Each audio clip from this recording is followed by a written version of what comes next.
Today, we're going on a bit of a journey, but not an outward one. We're going inward to explore one of the most fundamental questions we can ever ask ourselves. What's the actual state of my soul? And we're going to be using the timeless wisdom from The Purification of the Soul as our guide to help us map out this inner landscape. But before we dive right in, let's just pause for a second on this question.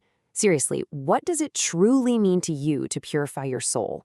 This isn't just some academic exercise. It's a deeply personal question that really gets to the core of our existence. Right away, the source material grounds us with this incredibly powerful verse.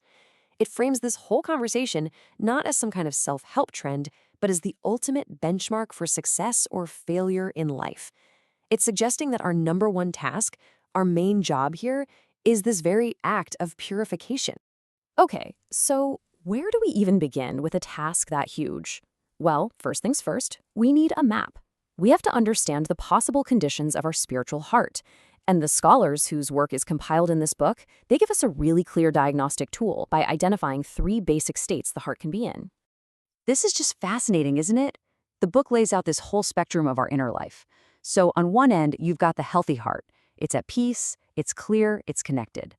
Then, on the complete opposite end, there's the dead heart, totally guided by ignorance and its own whims.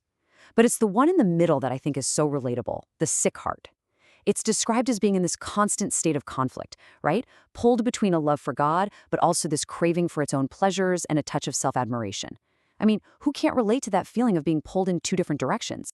All right, so if we have this map of the 3 states, how do we actually navigate our way through it? Well, we need a compass. And that compass, as the book explains, is built from 2 invisible but honestly all-powerful forces, our sincerity and our intention. And this right here, this famous saying of the Prophet Muhammad, is the bedrock principle. It's telling us that the real value of any action isn't what it looks like on the outside. It's the secret motive, the intention behind it. In other words, the why you do something is, well, it's everything. So the real key here is this concept of sincerity, or ikhlas.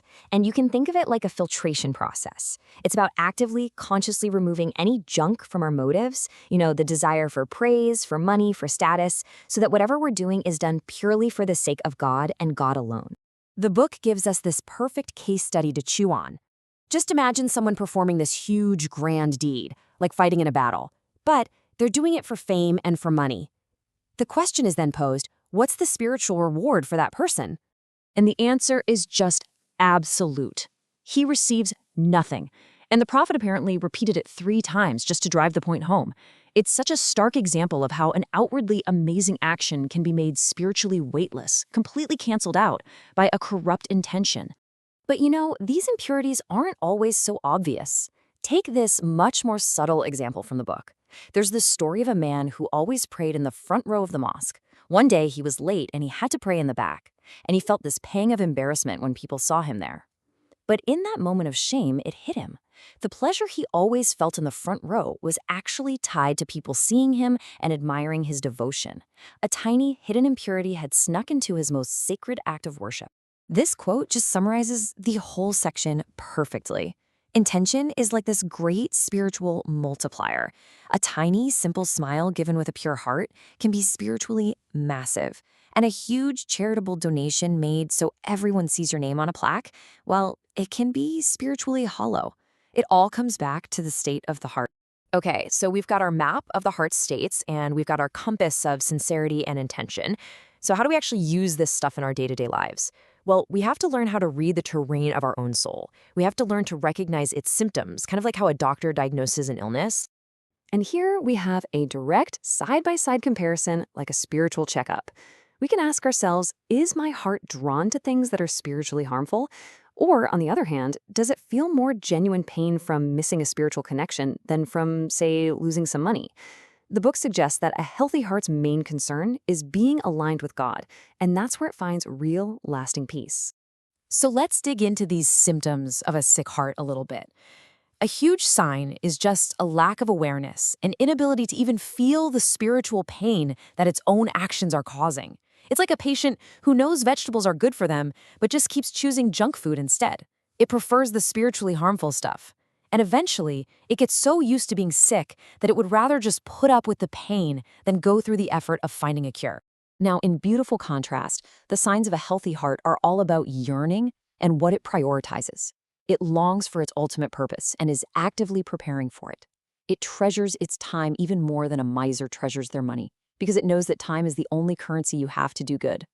And maybe the most telling sign of all, when it enters into prayer, all the anxieties and the worries of the world, they just fade away, replaced by this incredible sense of comfort and bliss. So, after all this, what does it mean for us? Well, this isn't about snapping your fingers and achieving some perfect state overnight.